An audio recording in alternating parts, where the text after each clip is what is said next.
ultimately the game was decided because they controlled the paint and they controlled the glass. I think their size bothered us tonight in a variety of ways. We're playing some pretty small lineups out there. But overall, I'm really proud of the team's effort.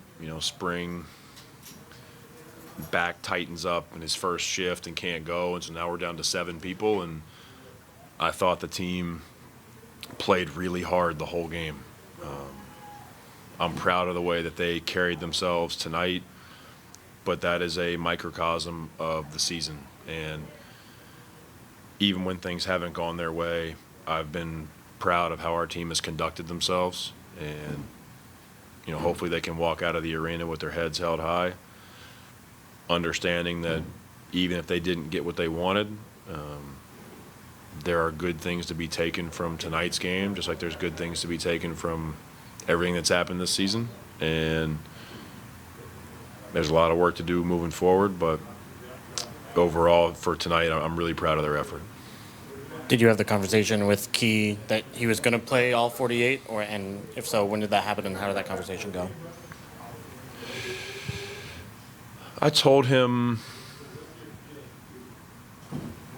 probably late in the second quarter during a timeout. I just advised him to drink Gatorade, that I wasn't taking him out, and that if he got tired, he could call timeout. But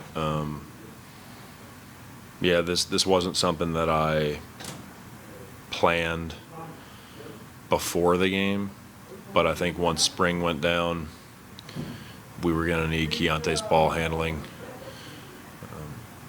for the whole game, and so I think tonight it made sense. Obviously, it's not something we want to get in the habit of, but yeah, he found out mid to late second quarter.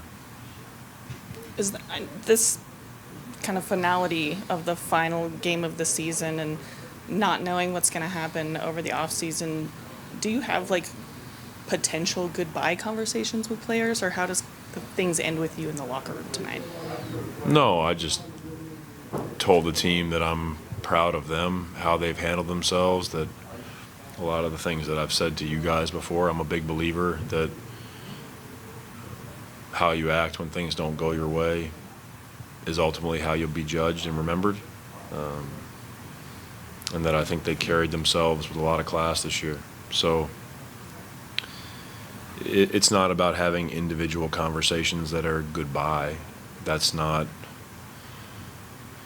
don't think that's productive. I think you have those conversations when it actually, or if it actually is goodbye. I don't think projecting those things now is productive, because then I don't want to have to circle back and have the conversation of not goodbye if it doesn't happen.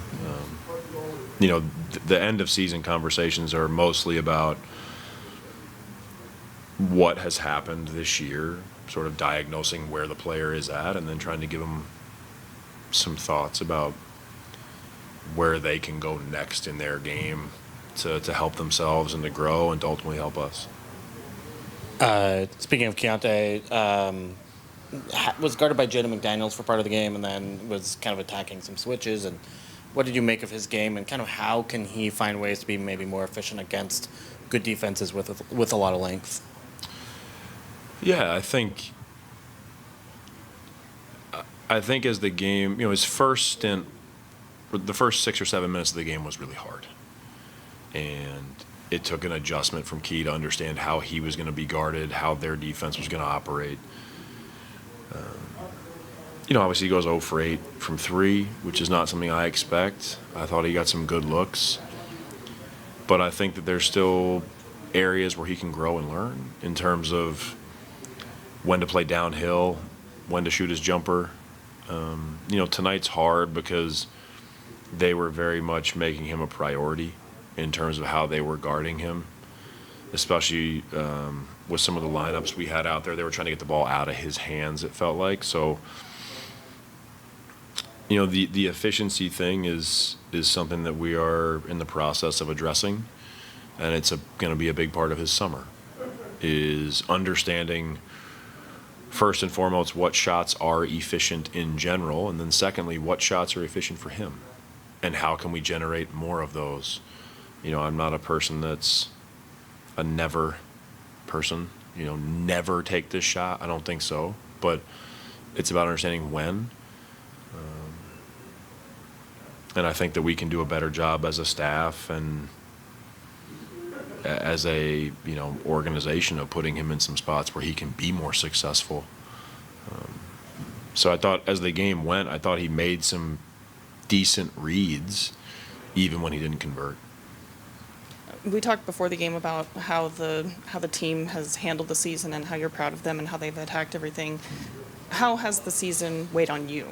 And maybe just even the culmination of the last 3 years, not having that many wins and knowing that you're going into rebuilding seasons. How has that weighed on you? I mean, I'm still very grateful for this position. I don't take it lightly.